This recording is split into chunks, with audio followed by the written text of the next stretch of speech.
Donc, le bloc est sélectionné.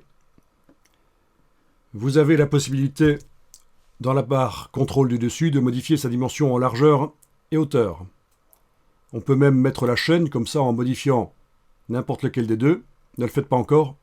En modifiant n'importe lequel des deux, forcément l'autre va se modifier. Ça, on connaît. Ce qu'on connaît moins, c'est ceci. Les points de référence. Vous allez indiquer quelle est la partie de l'objet qui ne doit pas se modifier, qui doit rester à la place où elle est maintenant. Et bien sûr, dans le cas de notre exemple, c'est la partie inférieure droite du carré qui doit rester coincée sur la marge parce qu'on a décidé que ce serait comme ça. Il n'y a rien qui l'impose, c'est juste qu'on trouve que c'est mieux comme ça. S'il y a quand même quelque chose qui imposerait que le bloc colle à la marge, c'est que dans InDesign, il y a quand même quelque chose donc qui imposerait qu'on fasse coller les blocs aux marges, c'est que dans InDesign, on a par la suite la possibilité de modifier la dimension des pages, la largeur des marges aussi, et que les objets suivent la mise en page, se bougent toutes seules, s'adaptent au nouveau format. On peut même faire passer un format vertical vers horizontal ou inversement. À quoi ça peut servir ? Vous avez une couverture de livre faite dans InDesign. Vous allez pouvoir faire en sorte de faire rapidement un flyer. Vous faites un duplicata de votre document de couverture de livre vertical. Vous choisissez un format de flyer horizontal et déjà, les éléments se repositionnent tout seuls. Après, il y a des petits ajustements nécessaires peut-être, mais voilà. Donc, et ça marche quand on fait coller les objets sur le bord des marges. Donc voilà, fin de la petite parenthèse ici. Faire coller les objets sur le bord des marges, ce n'est pas que être maniaque, ça a aussi une utilité technique. Par la suite, si on veut modifier le format du document, les choses suivent quand elles collent aux marges. Quand on modifie les marges, la valeur des marges ou l'orientation du document, la dimension des pages, voilà. Même chose si je voulais faire un poster au départ de ma couverture de livre et que le poster n'a pas exactement les mêmes proportions de la couverture de livre, c'est tout à fait possible de faire un duplicata du document de la couverture de livre et de faire un poster plus grand avec les éléments qui se repositionnent.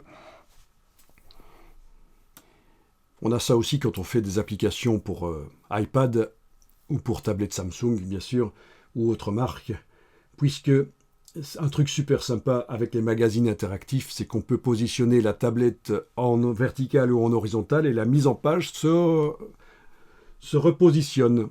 En réalité, non, c'est juste qu'on a prévu deux mises en page, une verticale et une horizontale.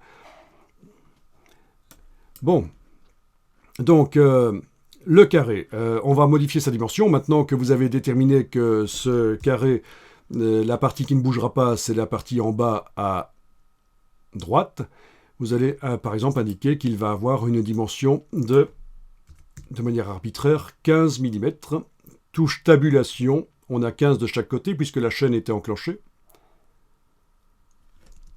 Sinon, vous l'enclenchez et vous aurez 15 de chaque côté. Et voilà, on a tous un carré de 1,5 cm. Et comme prévu, la partie qui n'a pas bougé, c'est celle qui est en bas à droite. On va maintenant modifier la dimension du caractère, donc par la palette caractère, menu texte caractère. Vous allez pouvoir augmenter la dimension.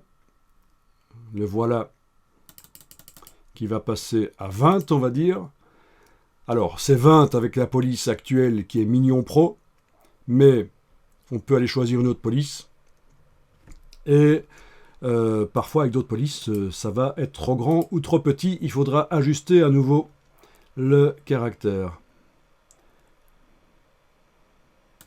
Donc, vérifie un peu, parce que tu dis que depuis l'agrandissement, le texte n'est plus centré. Est-ce que avec l'outil texte, quand tu cliques derrière la balise, là, est-ce qu'il n'y aurait pas un espace ? Oui, quand les caractères masqués sont de façon visible, tu verras un point. Ok, donc le problème ne vient pas de là.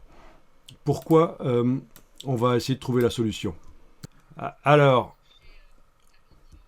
allons vérifier dans Objet, option de bloc de texte, en ayant bien sûr le carré sélectionné. Est-ce que ici tu as plus qu'une colonne?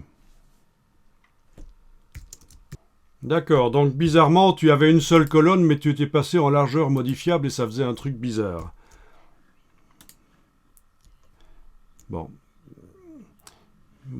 Ok, donc dans les options de bloc de texte, je vais me remettre aussi en nombre fixe. Voilà, une colonne, c'est ce qu'il faut.